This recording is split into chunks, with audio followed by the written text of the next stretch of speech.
Hola, ¿cómo estás? Espero que bien. Ya sabe lo que siempre digo, ¿no? Bien y en las manos del Señor. Las mismas manos que crearon el universo y que todavía lo gobiernan. Y a nosotros también. Estamos hablando de la santidad en esa serie. El jueves pasado vimos que Dios es santo. Y hoy veremos la necesidad de ser santos en lo privado. La necesidad de que seamos santos en lo privado. ¿Por qué el tema? Porque una de las cosas más difíciles para el cristiano es ser fiel al Señor en la intimidad, en lo privado. Cuando nadie te ve, cuando estás solo, sola en tu casa, relajado viendo la televisión o navegando en internet, la pregunta es, ¿estás siendo fiel a Dios? El cristiano debe vivir santamente tanto en lo público como en lo privado, tanto en el trabajo como en la casa, tanto dentro de la iglesia como fuera de ella. Significa que el cristiano y la cristiana debemos ser fieles y santos al Señor en todo momento. En todo momento. La pregunta aquí es, ¿por qué razón es tan difícil tener esa intimidad constante con Dios? ¿Por qué es tan difícil? Hay personas que luchan años para tener esa intimidad con el Señor. ¿Por qué es tan difícil hacerlo? Bueno, muchas respuestas podrían darse en ese momento, ¿verdad? Pero el meollo aquí del asunto, hermano, hermana, amigo y amiga, es que el cristiano no conoce a Dios lo suficiente para ser santo. Es triste, pero es la verdad. Si un cristiano, o que se dice cristiano, no conoce a Dios suficientemente para ser santo como Él es santo, ¿qué dirá aquellos que no son cristianos? Y aquí está el punto de partida, es el punto de partida. En otras palabras, la falta de conocimiento de Dios es la fuente de tu indiferencia hacia Dios. Cuanto más lo conoces, más tendrás intimidad con Él, en oración, en ayuno, en peticiones. Pero si no lo conoces, ¿para qué ser santo como Él es santo? El hecho de que un cristiano no conozca a Dios lo suficiente como para producir un cambio radical y constante en su vida, hace con que aparezca un desprecio, inicie un desprecio constante hacia Dios y una falta completa y total de reverencia y temor que impacta cómo Él vive. Si el cristiano ofende a Dios y no es santo como Él es santo, ¿qué es lo que queda? No queda nada, absolutamente nada. El no cultivar en lo privado, escuche eso, una relación real con Dios, hará con que el cristiano tenga doble vida, hará con que la persona tenga doble cara. Pasa mucho, desgraciadamente. Además, si no eres constante en tu relación con Dios, tampoco podrás vivir relaciones sinceras con las demás personas que están a tu alrededor. O sea, si estás mal con Dios, estarás mal con los demás a tu alrededor. Hagamos una dinámica. Te propongo una dinámica en ese momento. Piensa en la cruz. No, sí, en serio, no es broma. Relájate y piensa en la cruz. ¿Ya? ¿Ya pensaste en la cruz? No un crucifijo, no, una cruz, la cruz vacía. Porque el que fue crucificado ahí ya no está ahí, ¿verdad? Piensa en una cruz. ¿Ya? Ok. La cruz está formada por dos tramos, ¿verdad? Un vertical y uno horizontal. El horizontal se llama patibulum, el nombre en latín que los romanos dieron, el patibulum. La cruz está formada por un tramo vertical y un tramo horizontal. Así es nuestra relación con Dios y con los demás. Si estamos mal en nuestra relación a nivel vertical, o sea, con Dios, estaremos mal en todas las relaciones a nivel horizontal. Si estamos mal así, estaremos mal así. Yo me acuerdo de un pastor, cierta ocasión, yo fui a predicar en un congreso y él organizó el congreso. Y me impactó mucho lo que hizo porque la primera noche estaba la alabanza, había miles de personas en el lugar. Yo era el predicador, pero él era el pastor que organizó el evento, un anciano, repito, un anciano. Y entonces a la mitad de la segunda o tercera alabanza, no me acuerdo, antes de la predicación, él agarra el micrófono y dijo, cállense, cállense, cállense, así no es, así no es. Y todos pensaban, será la música, será otras cosas. Y me empezó lo que él dijo, a ver, qué bonito es venir aquí y ver a miles de personas con las manos levantadas alabando a Dios. Pero ¿saben qué? Bajen las manos y abraza a la persona que está a tu lado, porque tú no puedes hacer eso si no haces eso. Eso me impactó mucho.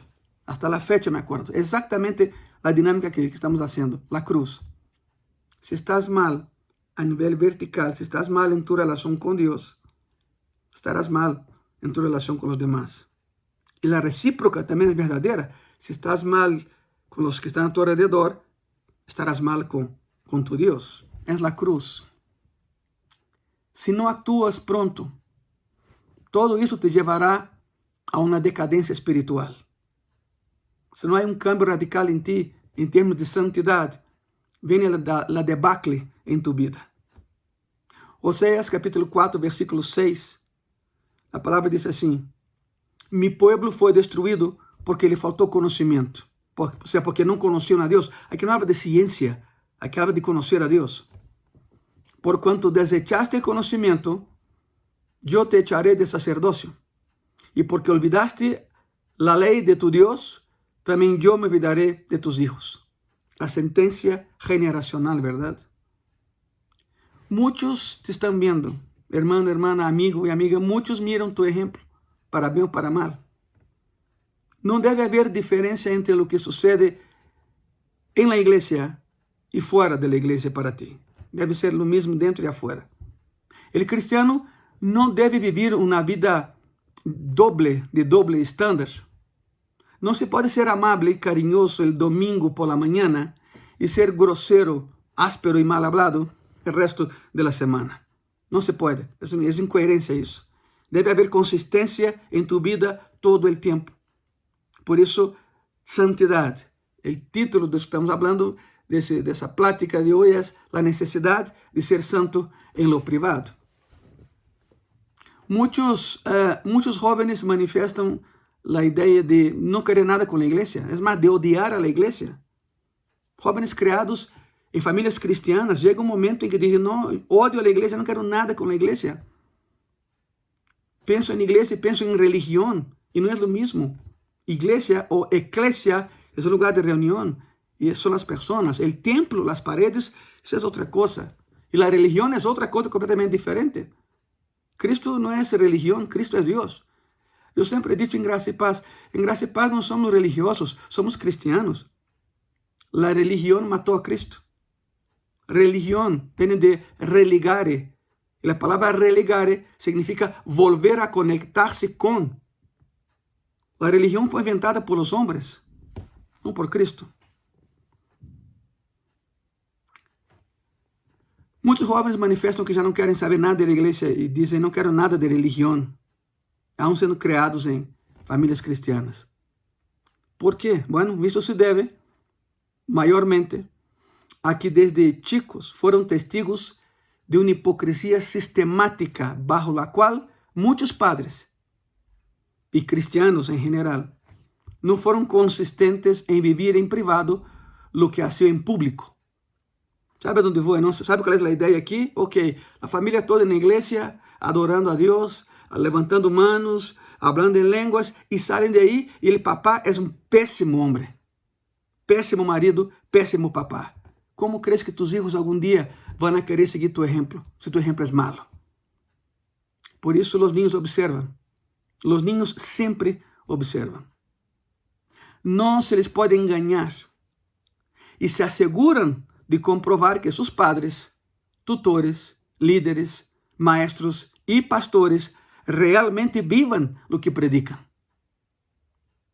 Más aún, ese tipo de comportamiento refleja la inconsistencia de tu posición en Dios.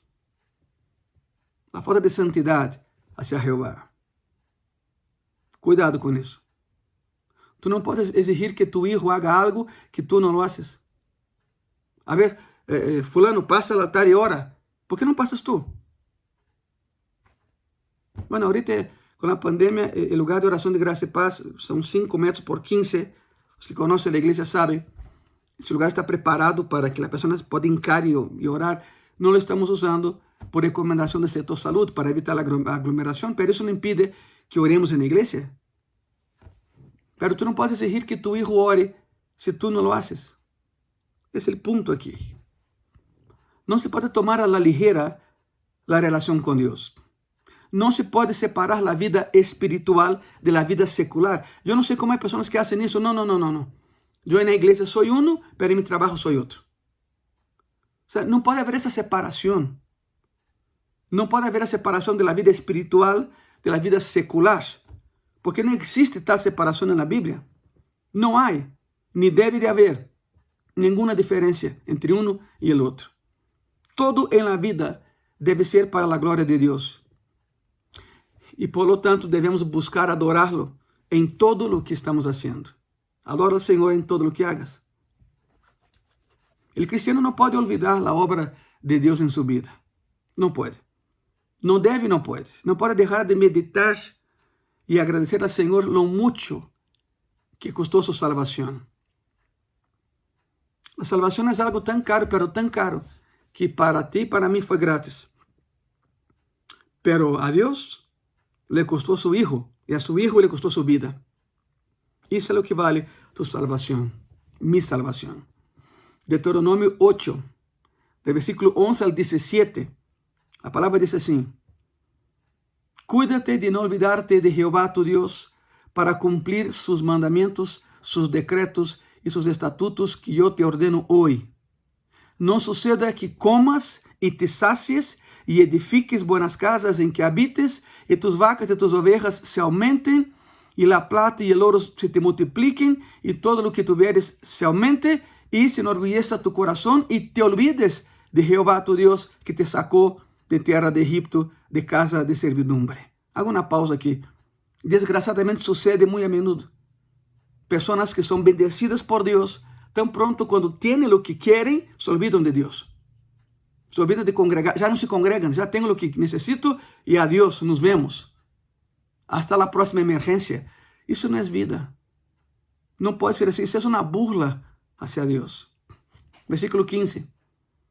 Que te hizo caminar por un desierto grande y espantoso, lleno de serpientes ardientes y de escorpiones y de sed, donde no había agua, y él te sacó agua de la roca del pedernal, que te sustentó con maná en el desierto, comida que tus padres no habían conocido, afligiéndote y probándote para la postre hacerte bien.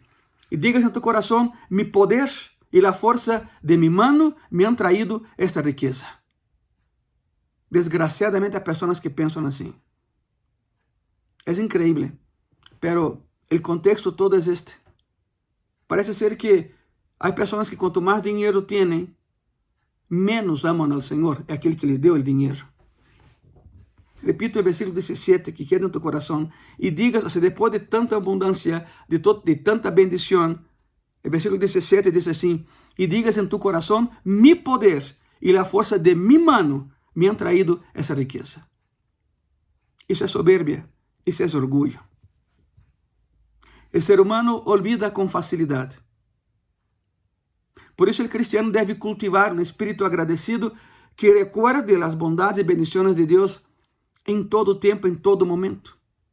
Salmo 103, versículo 2.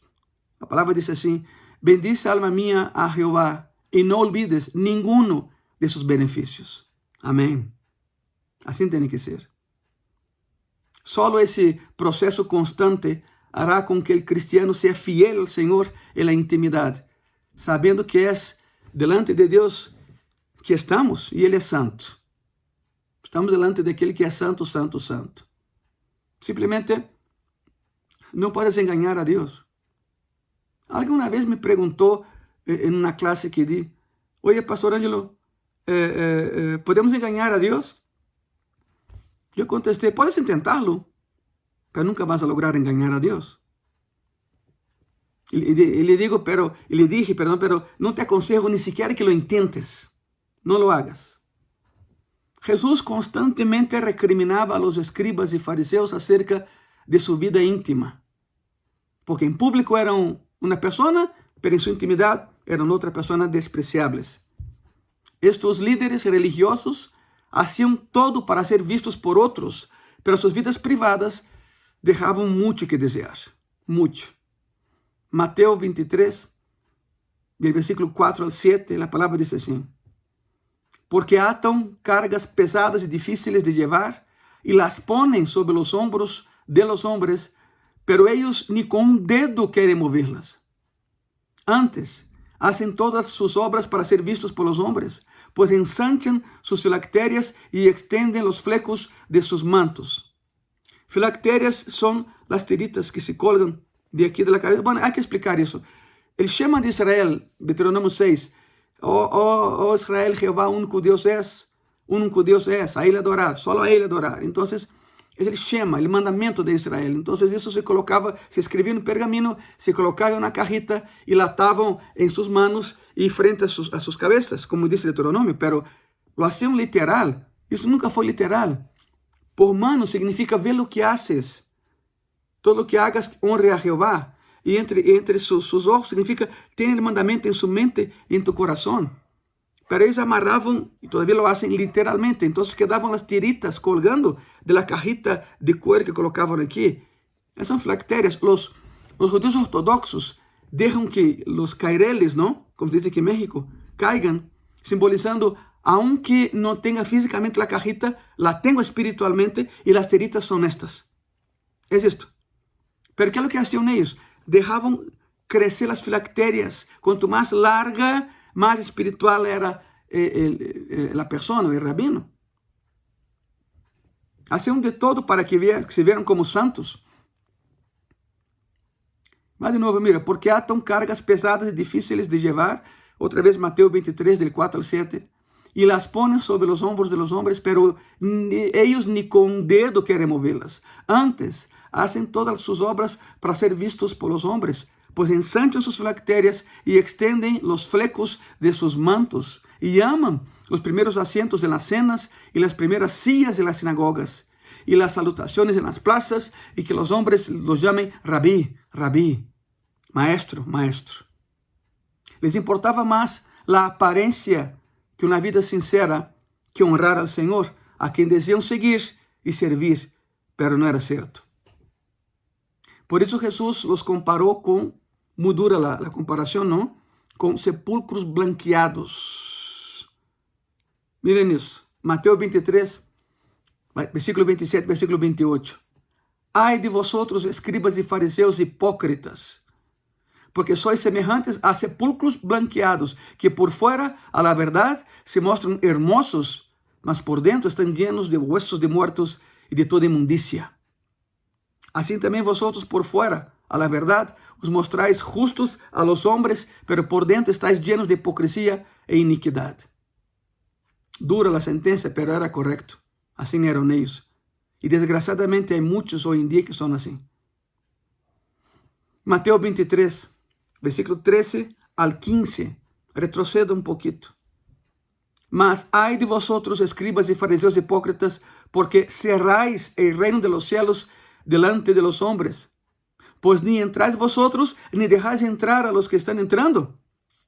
Ay de vosotros, escribas y fariseos hipócritas, porque devoráis las casas de las viudas, y como pretexto hacéis largas oraciones.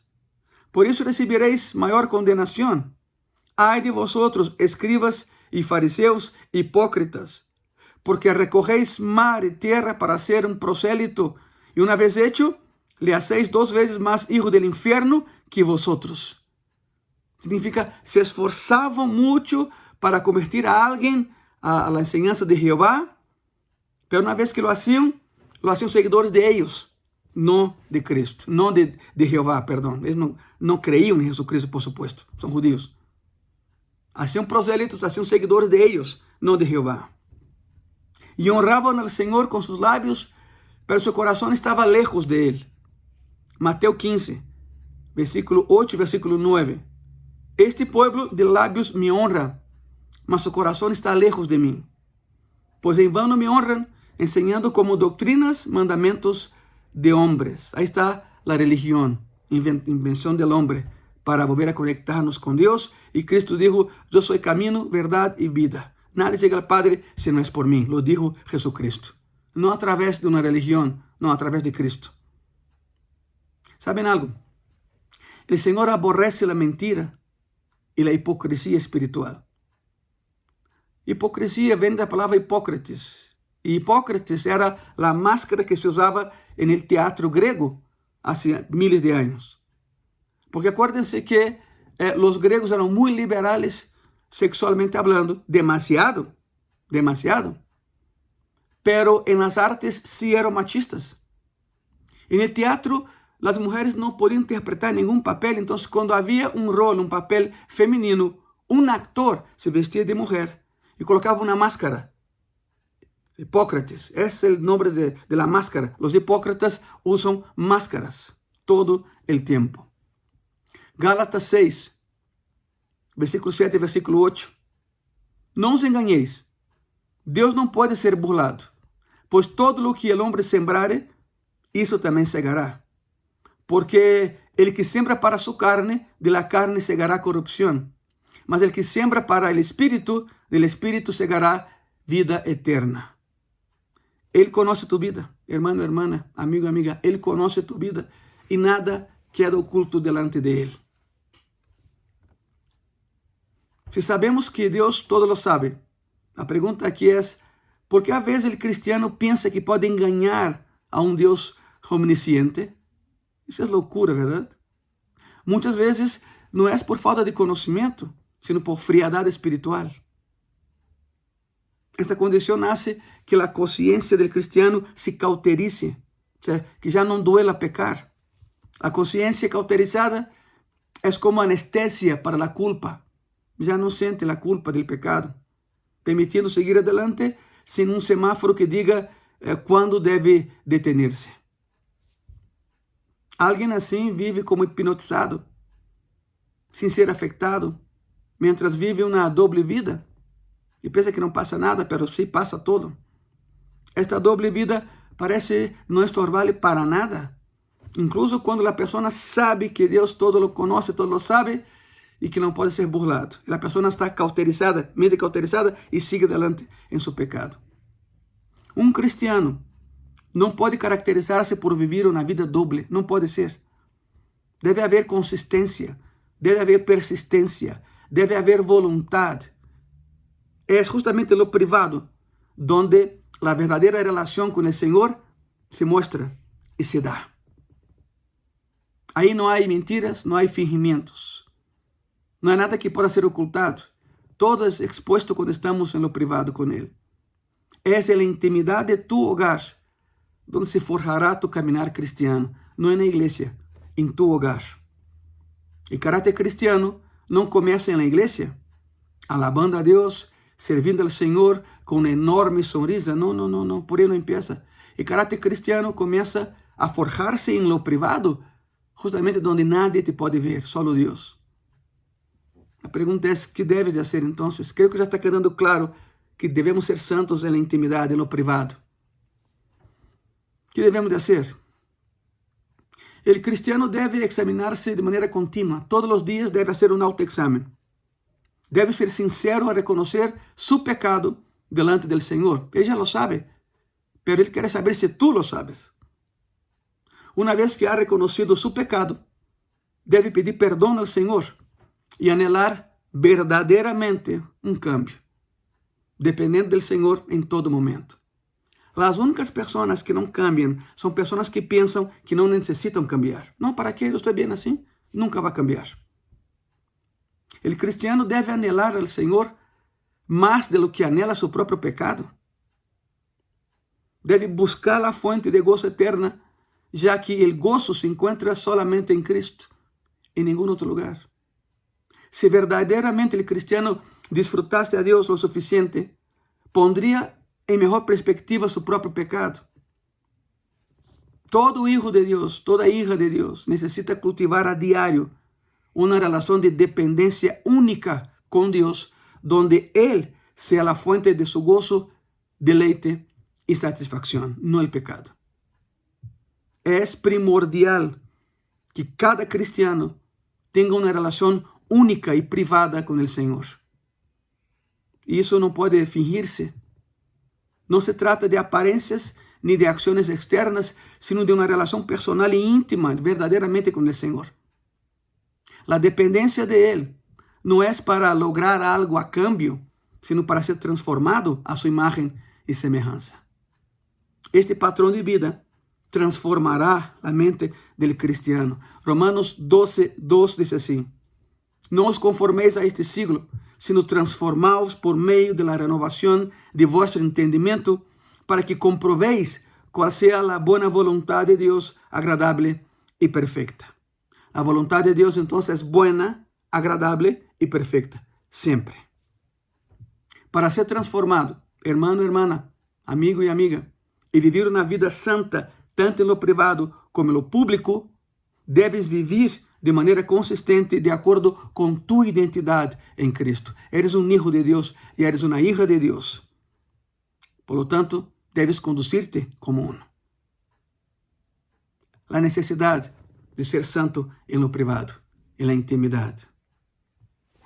¿Por qué no oramos? Cierren sus ojos, por favor. Senhor Jesús, una vez más, gracias por la lección de vida, Señor. Ayúdame, por favor, a ser santo, tanto en lo privado como en lo público. Ayúdanos, Señor, a ser coherentes con la vida que predicamos. Ayúdanos, Señor, a ser mejores hoy que ayer, mejores mañana que hoy, Señor. Ayúdanos a ser 100% dependientes de ti. Ayúdanos a ser santos, Señor, porque tú eres santo, santo, santo. Gracias, Padre. En el nombre de Jesús. Amén y amén. Nos vemos en Gracia y Paz el próximo domingo y seguimos con la serie El Poder de la Visión. Es la tercera parte, el próximo domingo. Nos vemos allá. Dios te bendiga.